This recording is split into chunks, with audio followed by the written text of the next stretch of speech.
This swan is attacking this man. This man receives an emergency call and comes to the lakeside.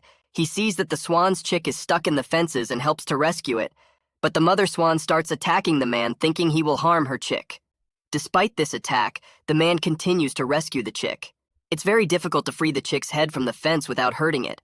After a long struggle, he finds a way to save the baby swan.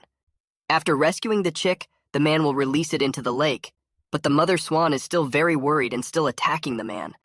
Finally, the man succeeds in releasing the chick into the lake, and it reunites with its swan family again.